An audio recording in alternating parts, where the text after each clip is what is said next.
Asterisk, ma'am, once this is tested, your life is over. Asterisk, the words carried across the riverfront market parking lot like something dropped from a great height. Conversation stopped. A shopping cart rolled to a halt against a concrete divider. Under the flat August sun, a black woman stood beside a dark sedan and did not move. That was the first thing people noticed.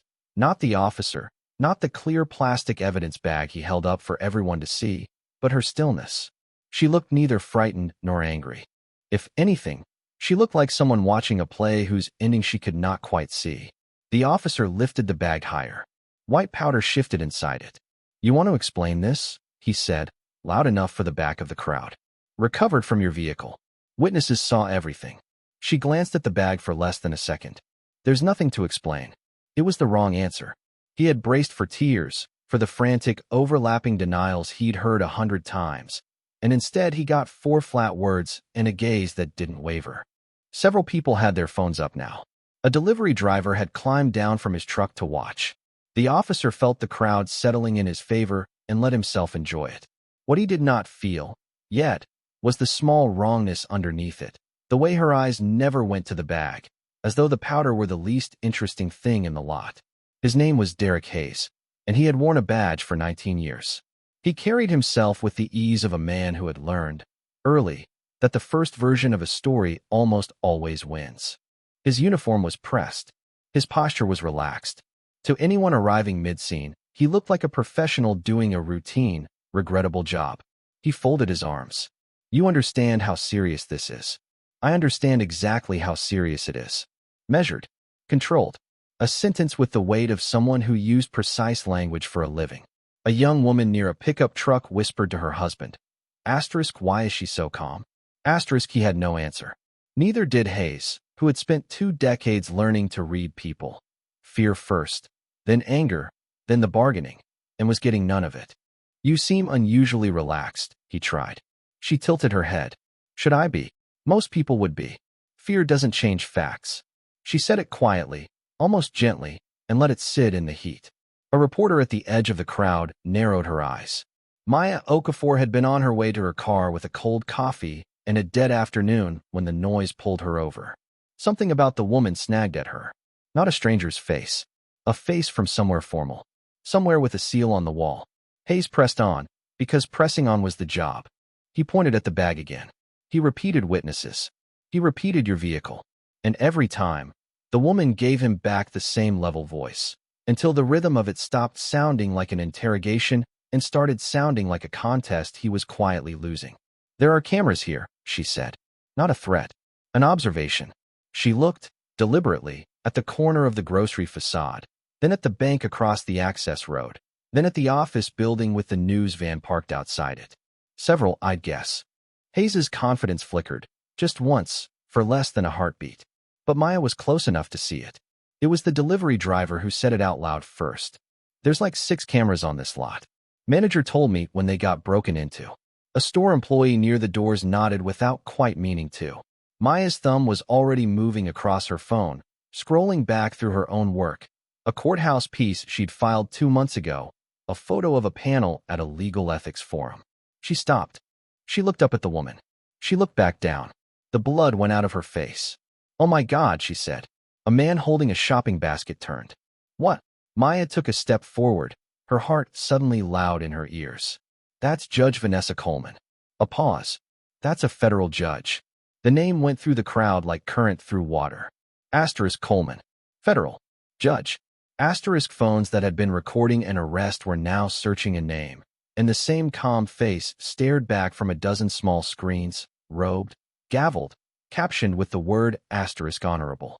Asterisk, a middle-aged man in a loosened tie stopped on his way out of the office building, looked, and went still. Judge Coleman. He had argued before her, years ago. She acknowledged him with the smallest nod. Hayes blinked. For one full second something crossed his face that had not been there before, and at least 4 phones caught it. The mood didn't shift so much as invert. Suspicion became curiosity, and curiosity, in a few faces, became something colder and more dangerous to Hayes than either. The question of asterisk why. Asterisk why would a 19-year cop pick her? And why did she not look, even now, like a woman who had just been ambushed, but like a woman who had been waiting in a doorway for a long time and had finally heard the knock? That question did not stay in the parking lot. By the next morning, it was the whole city's question. The footage was brutal in its clarity. Federal investigators pulled the lot's 6 cameras, then the banks, then the office buildings, and built a timeline out of timestamps. One angle showed Vanessa's sedan arriving and her walking into the market. Another showed Hayes's cruiser pulling in 11 minutes later, while she was still inside. A third, grainy, distant, but legible, showed Hayes at her driver's door before she returned, his body angled, his hands busy at the seam of the seat, for the better part of a minute. When the analysts overlaid that against his body camera feed, the body camera had a gap. 81 seconds, dark, exactly where the parking lot angle showed his hands working. It moved fast after that. Federal judge framed in broad daylight. The headlines ran. Officer suspended pending review. By the second evening. A commentator on the courthouse beat used a phrase that detached from his segment and floated everywhere. Up to 25 years. The city had its villain, its victim, and its ending, all inside 72 hours. Vanessa watched the coverage once, in her office high above the river, and then turned the television off. She did not feel triumphant. She did not feel relieved, exactly, either, and that was the part she couldn't have explained to anyone who asked. A wrongly accused woman, cleared in 3 days, ought to feel something lift. What she felt instead was a low, professional unease, the kind she got reading a brief that argued its case a little too smoothly.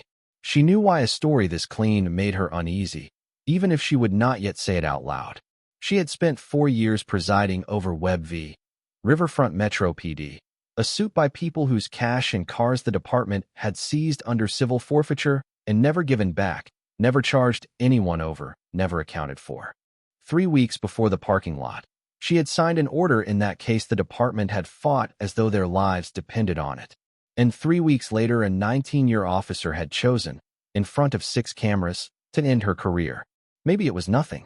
Maybe a bad cop had simply picked the worst possible target out of 19 years of arrogance. That was the explanation everyone was running with, and it might even be true. She turned the photo on her desk a quarter inch. Her mother, decades ago, outside a walk-up apartment, squinting into a sun that no longer existed. Facts don't panic, her mother used to tell her, when the world was unfair and there was nothing to do but wait. Facts don't run. They just sit where they are, until somebody's willing to look. She had built a life on that. What she did not yet know was how many people in this city were paid, in one way or another, to make sure nobody looked. The looking stopped on a Tuesday. The store's digital recorder, the one whose footage had been the spine of the case, had been due for scheduled maintenance, and the vendor who performed it had overwritten the relevant block. The bank system kept only 48 hours and had cycled. The office building's camera had been pointed 2 degrees too high to catch the door seam. And the 81-second body camera gap, the department's spokesman explained patiently, was a known firmware issue affecting multiple units, with the maintenance logs to prove it. The delivery driver who'd mentioned the 6 cameras stopped returning calls. The store employee who'd nodded along now said, on the record, that he'd been confused by the commotion.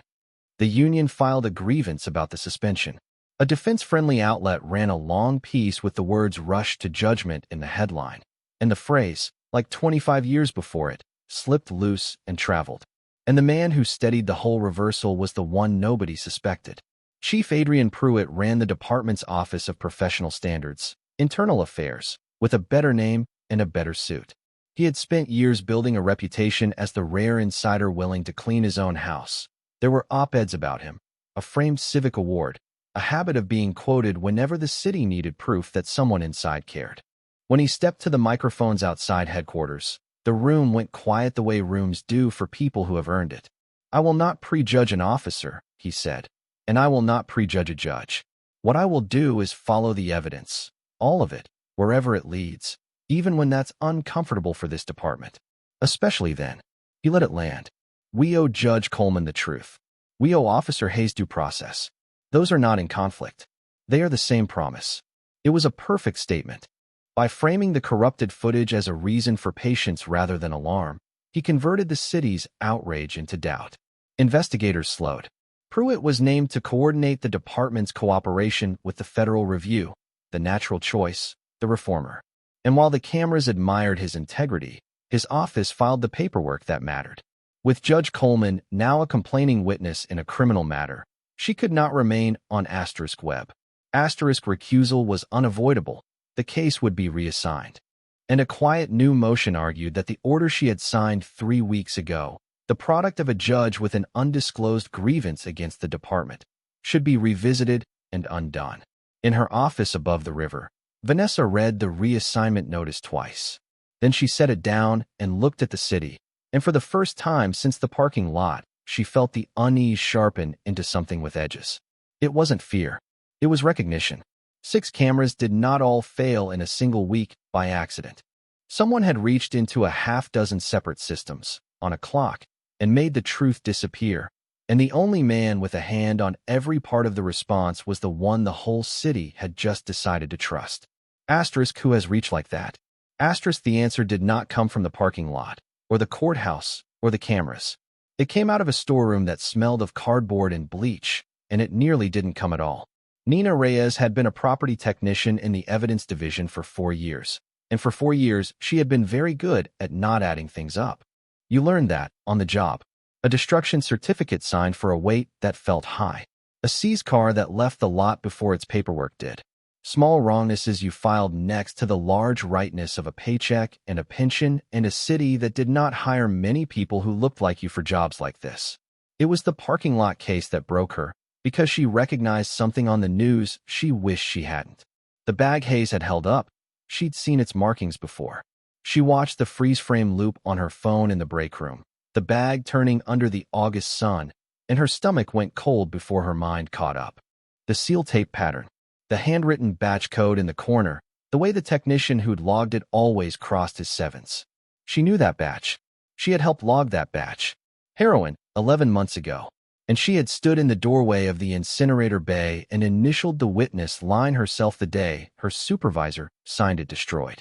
It could not be destroyed 11 months ago and sitting in an evidence bag in a parking lot now. It could not be in 2 places. She went back to the shelves that night, after her shift, and pulled the physical file for the batch, telling herself she only wanted to be wrong.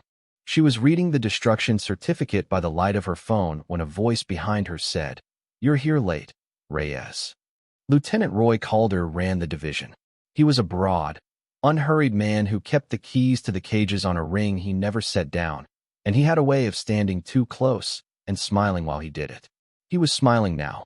"Inventory's a mess," she said, not turning the file. "Thought I'd get ahead of it." "You don't have to do that." He let the silence stretch. "We take care of our own in here. You know that."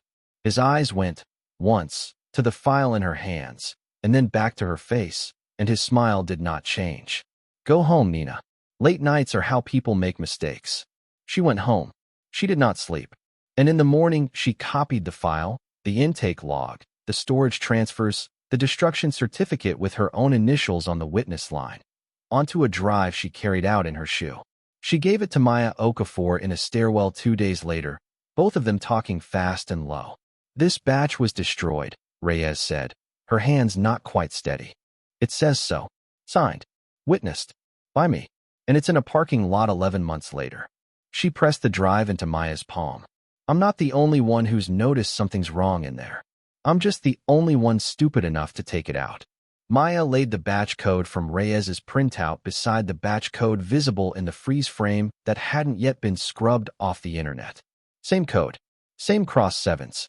By then Maya had stopped covering the parking lot and started covering the wound underneath it. A forensic accountant named Eleanor Shaw, retained months earlier by the Webb plaintiffs, had emailed lead counsel Marcus Webb a single chart with a one-line subject. "This is not a paperwork error." 6 years of the department's own forfeiture filings, laid against each other, refused to reconcile. Seizures came in at 1 volume. Destructions and deposits and auctions went out at another. And the difference, year after year, was a steady percentage that simply ceased to exist somewhere between the front counter and the public record. Shaw was 61 and allergic to drama, and when Maya asked her, off the record, how much money the gap represented across 6 years, Shaw took off her glasses and rubbed her eyes for a while before she answered. More than a few cops get rich on, she said finally. That's what bothers me. A skim this size, running this long, this quietly, somebody above the building is protecting it. You don't keep a faucet like this open without a hand on the city's plumbing. She put her glasses back on. I can tell you how much leaves. I can't yet tell you whose pocket it lands in at the top. And that's the part I'd want to know, if I were you. Asterisk, where does the money actually go? Asterisk, Maya wrote in her notebook and underlined it twice, and did not yet understand that the underline would outlast everything else in the case. Hayes, it turned out, was less afraid than cornered. Faced with a chain of custody record that put the planted drugs inside a destroyed batch, his lawyers started using the word asterisk cooperation. Asterisk, a message reached the federal side through back channels. Officer Hayes had not invented this alone. Officer Hayes had been handed a package and a name. Officer Hayes was prepared to say who handed it to him, in exchange for the obvious things a cornered man asks for. The name he was prepared to give was Lieutenant Roy Calder, the man with the keys, the man who stood too close and smiled. It looked finished. Shaw had the gap. Reyes had the batch. Maya had the contractor, a firm called Keystone Asset Recovery that handled the department's seized vehicle auctions, and, she'd learned, quietly subcontracted the maintenance vendor that had overwritten the store's recorder. And now Hayes had the handler, and the handler had the keys, and the keys opened a door that everything else pointed toward. The pieces lay on the table in an order that climbed straight up the chain. Webb's plaintiffs let themselves hope. Maya drafted the story to run the morning after Hayes signed. In her office above the river, Vanessa read a careful update from a federal contact and let her shoulders come down for the first time in weeks. Cooperation was set for a Friday. Hayes would sign, and name Calder, and the audit she'd ordered would finally pry open the locker, and a wrong done in a parking lot under a hot sun would be undone in the slow, correct way she had spent her whole career believing in. Then it was Thursday, and three things broke on the same day. First, Hayes's lawyer went silent. The officer was placed on administrative protective status and moved out of contact, the department citing concern for his safety and the integrity of the review. No more back channels. No signature. The man who had been one day from pointing upward simply ceased to be reachable. Second, Nina Reyes was suspended. An anomaly audit of the evidence division had flagged her credentials as the source of irregular file activity, and she was walked out the front entrance past the cages she'd worked 4 years to keep honest. The leaker recast overnight as the suspect. And when the federal side pulled the live chain of custody record to corroborate her leak, the live record no longer matched her printout.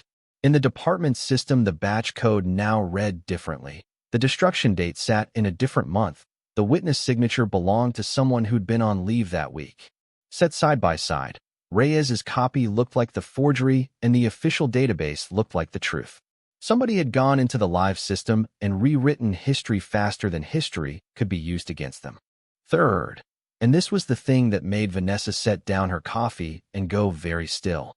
The man who announced all three developments, with appropriate gravity and a promise to protect this process from those who would manipulate it, was the reformer.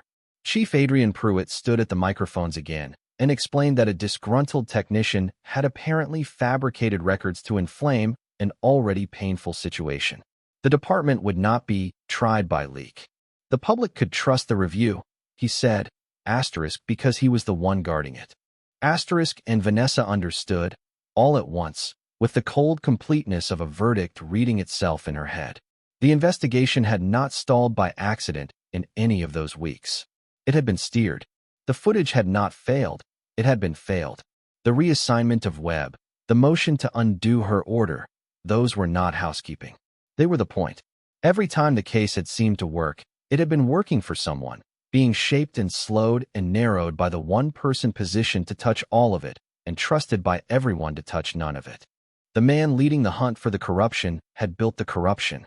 Internal affairs was not the cure. It was the disguise. Only the highest professional standards credential in the building could order an anomaly audit of the locker, isolate a witness for his protection, and reach into the live evidence database to turn a whistleblower into a forger overnight. Pruitt had not merely protected the locker for a decade. He had spent that decade building a reputation as its perfect camouflage, a famous integrity that no one would think to point an investigation at. least of all the investigation he was running. She thought of his face on the screen, grave and reasonable, owing her the truth. If the watchdog is the wolf, she thought, who is left who can stop him? For a while, the answer appeared to be no one. Discrediting Reyes did exactly what it was built to do. The chain of custody leak, the single cleanest piece of evidence anyone had, was now radioactive, fabricated by a suspended employee, and any reporter who touched it risked retracting it. Maya's editor called her into his office, closed the door, and told her, not unkindly, which was worse, that someone he wouldn't name had reached out about the paper's exposure if the leaked records turned out to be a fraud. The story was held. Hayes was a ghost. Calder's name never reached print, and the locker kept its percentage. So Maya did the only thing left that the machine could not rewrite from inside. She found a face. Andre Sumner had served 4 years of a 6-year sentence before parole on a possession conviction built around a quantity of narcotics that, Maya now saw, holding Shaw's chart beside Sumner's old file, carried a batch lineage running straight back to the locker. Sumner had always said the package wasn't his. Nobody had listened, because nobody listens to a man like Andre Sumner against a department like Riverfront Metro. The order Vanessa had signed in Webb would have opened the door to auditing exactly the evidence that had put him away. His freedom sat behind the same locked door as the planted bag. Maya ran the human story even when she couldn't run the documents. 2 people framed with product off the same shelf, 11 years and 1 badge apart. Crowds gathered outside headquarters. Audit the locker, the signs read. And Pruitt absorbed it without a scratch. He went on the evening news and agreed with the protesters. He announced he was personally expediting a review of historical cases, which meant the review would happen inside his office, on his terms, at his speed. He praised the community's passion. He praised Maya's reporting by name, which was its own kind of poison, because you cannot easily expose a man who is publicly thanking you. He was winning the cameras, and in a city that ran on the first version of a story, the cameras had always been the only currency that mattered. He was about to win all of it. The hearing was scheduled for a Thursday, and it was built to be a funeral. It was billed as a status conference in the criminal matter against Officer Derek Hayes, but everyone who understood the city knew it was the moment the story would be said in concrete. The department's position, delivered through counsel and amplified by Pruitt's office, was elegant in its smallness. One officer, Hayes, had done a grave and isolated wrong. The department had found him, suspended him, cooperated fully. The chain of custody discrepancy traced to a single disgruntled employee. The live database said so. There was no pattern. There was no locker. There was a bad apple and a forger, and a reform office that had handled both with painful honesty. And in Webb v. Riverfront Metro PD, the newly assigned judge granted the department's motion. With the complaining witness recused and the underlying conduct now in the criminal process, the forfeiture order Judge Coleman had signed was vacated as moot. The audit would not proceed. The locker would not be opened. By that afternoon, the wire moved the obituary. Riverfront PD officer to face charges. Broader misconduct claims unsubstantiated. Pruitt, sources said, was being discussed for the open deputy commissioner post. The reformer rewarded for cleaning the house he had robbed. Andre Sumner's expedited review was assigned to a unit reporting, ultimately, to Pruitt. It was the cynic's ending, and it was airtight. The pawn would pay. The machine would keep its percentage. The man who built it would be promoted for catching the man who took the fall. Maya watched the update on her phone and felt the specific nausea of having been right and beaten anyway. In her office above the river, Vanessa read the order vacating her own, and for a long moment, she did nothing at all. Then she found the line she had been too busy being a victim to read like a judge. The order Pruitt's people had spent so much effort to undo had directed an asterisk audit going forward. Asterisk that was dead now. But that was not the only thing the order had done. 3 weeks before the parking lot, before any of them moved on her, the same order had directed a neutral federal forensic examiner to capture a sealed image of the Evidence Division's database as it then existed, to freeze the record while the audit fight played out. That image had been taken. It had gone into federal custody, under seal, weeks before anyone planted anything in anyone's car. It sat in a place Pruitt's credential could not reach, and his anomaly audits did not run. She had not built a trap. She had simply done, 3 weeks early, the dull, careful thing a good judge does, preserve the record, and then she had nearly forgotten it, the way you forget a fire extinguisher until the kitchen is alight. The enemy, in his panic, had walked into it. Because the database his people had rewritten to destroy Nina Reyes was the live one. The sealed image was the asterisk before. Asterisk compare the two, and the heroin batch in the sealed image would read the way Reyes's printout read, destroyed 11 months ago, original code, original signature. The live database, rewritten after the leak, would read otherwise. The discrepancy between them would not be a question of who to believe. It would be a fixed, time-stamped, federally held fact. The official record had been changed after the snapshot was sealed. Reyes was not the forger. The forgery was the alteration of the live system, and it had happened after she was already locked out. Which left only one question worth asking. Whose credential had touched the live database in the window after the snapshot and after Reyes's lockout? The system kept its own log of every write, deep in the administrative layer, a log a technician could never reach, a log Pruitt had surely assumed he could quietly scrub. But here was the thing she understood that he had bet she never would. He had not been careless. He had been asterisk trapped. Asterisk the destruction certificate subsystem could only be overwritten through the office's master administrative account, and that account, by the department's own security design, required the chief's personal authentication, a hardware token he could not delegate without creating a second person who knew. To rewrite history fast enough to bury Reyes before Friday, he'd had no one safe enough to hand it to. He'd had to do it himself. He had scrubbed the records. He had not been able to scrub the requirement that it be him who scrubbed them. The cover-up was no longer hiding the crime. The cover-up was the crime now, fresh, federal, and tethered to a single token in a single man's hand. Asterisk, did the mastermind destroy himself doing the one thing meant to save him? Asterisk, maybe. But knowing a thing and being allowed to use it are not the same, and Vanessa had spent a career in the distance between them. She could not take it to the department, or to Pruitt's office, or to the press, where it would be dismissed as a vacated judge's grievance. She filed it where she had standing, a sealed motion before the federal judge now sitting on web, and a referral to the United States Attorney's Public Integrity Section, the one payroll the locker had never reached. She attached the sealed image and asked for a neutral comparison against the live database and the production of the access log. And then the floor she thought she'd found nearly gave way again. The department's lawyers did not argue she was wrong. They argued she was asterisk out. Asterisk, she had been recused. She had no standing to file anything in web. The sealed image was the product of an order now vacated and was therefore fruit of a poisoned process, inadmissible and arguably itself unlawfully obtained. They moved to keep the image sealed permanently and to bar any comparison. For 11 days it was not at all clear who would win that fight, and Vanessa, who had told herself for weeks that facts simply wait until someone looks, learned the harder lesson underneath her mother's, that facts can wait in a sealed envelope forever if the people who fear them control who is allowed to open it. What broke it was small and human. The federal judge on web, newly assigned, chosen because he was thought to be friendly to the department, read the briefs, and somewhere in them noticed that the party fighting hardest to keep a piece of evidence sealed was the party it would convict. He was not friendly enough for that. He ordered the comparison. The examiner took 9 days. The report was 4 pages and did not editorialize, because it did not need to. The batch in the sealed image, destroyed 11 months prior, original code, original signature, Reyes's initials on the witness line. The same batch in the live database, altered 2 days after Reyes was locked out.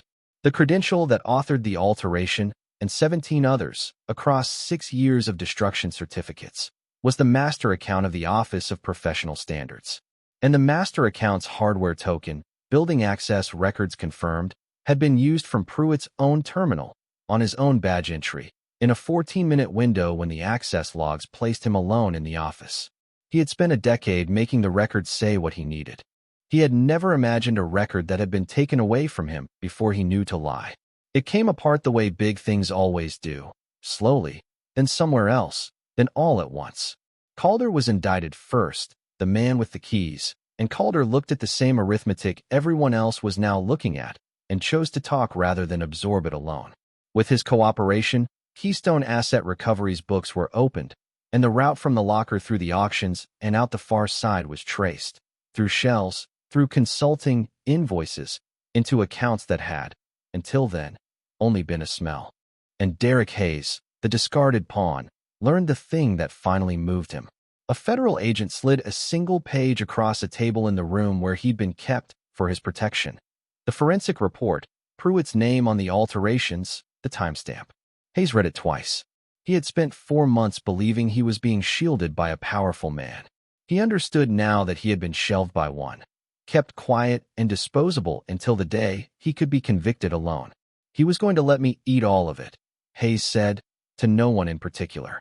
Then, to the agent, what do you want to know? He told them the handoff, the instruction, the name above Calder's, and the name above that one was Pruitt's, exactly where the log already pointed. They arrested Adrian Pruitt on a Tuesday, in the lobby of headquarters, beneath the wall where his civic award still hung. He did not make a speech. For the first time in the entire affair, the cameras caught him with nothing prepared to say, and the silence was the most honest thing he had offered the city in 10 years. The cold part, the realistic part, the part Vanessa had braced for since the parking lot, was that justice did not arrive clean. Hayes faced up to 25 years on the federal charges, exactly as the first headline had promised, but the number announced is rarely the number served. His cooperation and his place at the bottom of the chain would bring it down. His lawyers were confident, considerably. Calder pleaded to a fraction of what he'd done in exchange for everything he knew. Keystone's principals lawyered up and litigated, and some of them would walk away with most of their lives intact. Pruitt's trial would take years, and the conviction, when it came, would be for what could be proven on paper, the tampering, the obstruction, the fraud tied to his own token, and not for the full weight of a decade. Nina Reyes was reinstated, then cleared, then quietly hired away by the firm that had written the forensic imaging protocol that saved her. Andre Sumner's conviction was vacated. He was the first of 19. But there was a weight that never landed, and Maya's underlined note was the reason she'd seen it coming. Shaw's chart accounted for what came off the top of the locker. Calder accounted for where most of it went. The route ran cleanly through Keystone, and then it ran somewhere, into the kind of accounts and committees and quiet relationships that decide which reformers get promoted and which audits get vacated by which newly assigned judges. The money that left the locker was larger than the men who were charged for taking it. The federal filings used a careful phrase for the recipients above Pruitt. Asterisk persons not named in this indictment. Asterisk Vanessa read that phrase and knew it for what it was. Pruitt had been the architect of the disguise. He had not been the reason the disguise was needed.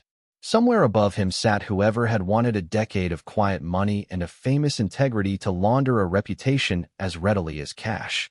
And that person had a name the 4-page report would never carry. 6 months later, the city had moved on to newer headlines, the way cities do. The leaves came down over downtown, and the river went the color of pewter, and Judge Vanessa Coleman walked through the marble entrance of the federal courthouse on an ordinary cold morning as if none of it had happened, because that, in the end, was the only victory the work allowed. Ordinary mornings restored.